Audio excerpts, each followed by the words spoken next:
আজকে আমরা কাক ও জলের কলসি গল্প তোমাদের সঙ্গে আলোচনা করব। এই যে কাক দেখছো, আর এটাকে বলে জলের কলসি। এটা একটি গ্রামের দৃশ্য। এই যে নদী বয়ে যাচ্ছে। এবার আমরা এই গল্পটি পড়ি।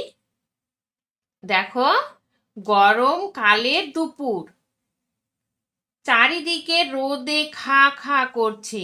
এমন সময় একটা কাকের খুব পিপাসা পেয়েছিল।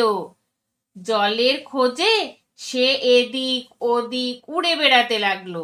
অনেক খুঁজেও কাছাকাছি কোথাও সে একটা ফোঁটা জল পেল না। এমন সময় সে দেখলো কিছু দূরে গাছের নিচে একটি মাটির কলসি পড়ে আছে। কলসিতে খানিকটা জলও আছে। জলটুকু কলসির তলায় এত নিচুতে যে গলা বাড়িয়েও কাক তার নাগাল পেল না। সে ভাবলো কলসিটাকে কাত করলে বুঝি জল পাওয়া যাবে। তাই সে কলসিটাকে একটু কাত করতেও চাইলো, কিন্তু কলসিটা ছিল বেজায় ভারী, একটুও নড়াতে পারল না। তখন কাক নানা নানা উপায়ের কথা ভাবতে লাগলো। এমন সময় কাক দেখতে পেল কিছু দূরে কতগুলো নুড়ি পড়ে আছে। তখনই তার মাথায় একটা বুদ্ধি এলো, আর মনে মনে বলল, কলসির নিচে থাকা জলকে কি করে উঁচু করতে হবে আমি জানি। সে ঠোঁটে করে একটা নুড়ি এনে কলসিতে ফেলতে লাগলো। অনেকগুলো নুড়ি ফেলার পর কলসির জল ওপরে উঠে এলো। বুদ্ধিমান কাক তখন কলসিতে গলা ঢুকিয়ে মনের সুখে জল খেলো। বুদ্ধি থাকলেই উপায় হয়।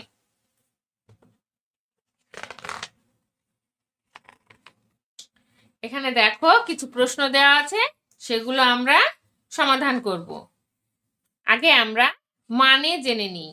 মানে দেখো, পিপাসা, পিপাসা বলতে কি বোঝায়? তেষ্টা বা তৃষ্ণাকে বোঝায়। নাগাল, নাগালের শব্দার্থ হচ্ছে ধরা বা ছোঁয়াকে বোঝায়।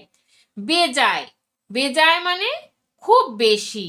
নুড়ি, নুড়ি বলতে বোঝায় ছোট গোল পাথর। এবার আমরা অনুশীলনীর প্রশ্ন উত্তর করব। দেখো, 1 নম্বরে আছে, একদিন একটা কাকের খুব খিদে পিপাসা ঘুম পেয়েছিল। কি পেয়েছিল? পিপাসা পেয়েছিল। কাক দেখলো কাকে গাছের নিচে একটা মাটির কলসি হাঁড়ি ভাঁড় পড়ে আছে। একটি কলসি পড়েছিল, কলসিতে টিক চিহ্ন দেব। তারপর দেখো, কাক কলসির মধ্যে ইটের টুকরো, নুড়ি, কয়লা ফেলছিল। কাক কলসির ভিতরে কি ফেলছিল আমরা দেখলাম। এই যে এখানে পড়লাম নুড়ি, এই যে নুড়ি, নুড়ি পেয়েছিল। কলসির ভিতর সে নুড়ি ফেলছিল। কতকগুলো নুড়ি পড়ে থাকতে দেখে কাকের মাথায় একটা চিন্তা ফন্দি বুদ্ধি এলো। বুদ্ধিতে টিক চিহ্ন দেব। অনেকগুলো নুড়ি ফেলার পর কলসির জল শুকিয়ে গেল, ওপরে উঠে এলো, একই থাকলো। অনেকগুলো নুড়ি ফেলার পর কলসির জল উপরে উঠে এসেছিল। তারপর দেখো, উপযুক্ত শব্দটি বেছে নিয়ে শূন্যস্থান পূরণ করো। এখানে এখানে কিছু শব্দ দেওয়া আছে, সেগুলো বেছে নিয়ে আমাদের এখানে জায়গা মতো দিয়ে শূন্যস্থান পূরণ করতে হবে। এখানে আছে দুপুর, কোন সময়ের দুপুর? গরমকালের দুপুর, এখানে হবে গরমকালের দুপুর। তারপরে দেখো, খোঁজ, কিসের খোঁজ? এখানে জলের খোঁজ হবে, জলের খোঁজ। তারপরে দেখো, কলসি, কিসের কলসি? মাটির কলসি। এই যে এখানে মাটি আছে, মাটির কলসি। ড্যাশ ভারী, কি ভারী? এখানে দেখো, বেজায় ভারী। কেমন ভারী? বেজায় ভারী। এখানে আছে কেমন ভারী, বেজায় ভারী হবে, এখানে হবে বেজায়। তারপরে দেখো, জল, কিসের জল? কলসির জল। তারপরে দেখো, বিপরীত শব্দগুলি লেখো। রোদ। রোদের বিপরীত শব্দ কি হবে?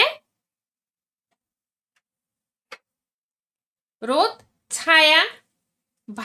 তারপরে দেখো দূরে, বিপরীত শব্দ হবে কাছে।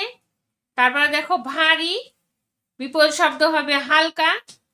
এখানে আছে দেখো সুখে, সুখের বিপরীত শব্দ হবে দুঃখে। নিচে প্রশ্নগুলির উত্তর, 4 নম্বর প্রশ্নগুলির উত্তর দেখো। কাক কলসির জলে নাগাল পায়নি কেন? কারণ জলগুলো ছিল কলসির তলায়। কাক কলসিটাকে কাত করতে পারেনি কেন? কারণ কলসিটি ছিল বেজায় ভারী। কাক ঠোঁটে করে কি এনে কেন কলসির মধ্যে ফেলেছিল? কাক ঠোঁটে করে কিছু নুড়ি এনেছিল আর সেগুলো ফেলেছিল, কারণ সে নুড়ি ফেলার কারণে তার জলগুলো উপরের দিকে, কলসির উপরের দিকে উঠবে, তখন সে সেটাকে পান করবে। নুড়ি দেখতে পেয়ে কাক নিজের মনে কি বলেছিল? নুড়ি দেখতে পেয়ে সে বেজায় খুশি হয়েছিল আর বলেছিল সে জল উপরে তোলার একটি বুদ্ধি পেয়েছে। এ গল্পে পড়লাম আমরা কাককে বুদ্ধিমান বলা হয়েছে কেন?